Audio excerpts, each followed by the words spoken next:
The desperate girl accidentally wandered into a pyramid scheme organization. At every gathering, the organizer would give everyone a pill. As long as you took it, all your worries would disappear. 他是真正关心我们的人，他想让我们活得都更有意义。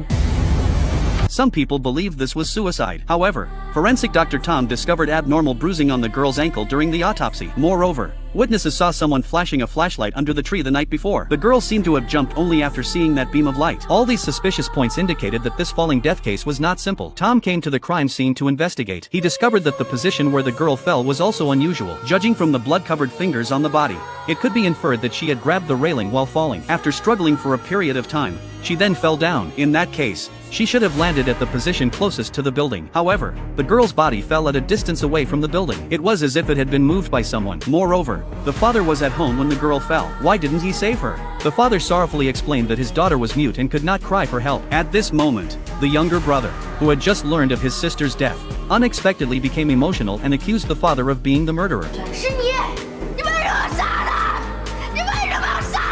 Before the police could figure out what was going on, the boy suddenly fainted. It turned out that he suffered from severe heart disease and urgently needed surgery. But the family could not afford the enormous medical expenses. 3 months earlier, the girl had taken out a large personal accident insurance policy for herself. It could be inferred that she might have committed suicide to defraud the insurance in order to save her brother's life. The girl's experience was truly unfortunate. Several years ago, her mother was stabbed to death during a street robbery by criminals. Since then, her father collapsed and drank heavily all day. The family relied on the insurance money left by the mother to survive. The girl could only study while working part-time jobs, until her brother suddenly developed infective endocarditis. The expensive surgery costs finally crushed the family. In such a desperate situation, the girl also bought an insurance policy for herself. She decided to exchange her own death for her brother's life. Therefore, the possibility that the girl committed suicide could not be ruled out. However, after investigating the scene, Tom immediately overturned this conclusion. In the vacant apartment 601 downstairs of the girl's home, he found the reason for the bruising on her ankle. It was because one of her feet got stuck on the clothes-drying rack of apartment 601 when she fell. She struggled for a period of time until her shoe came off,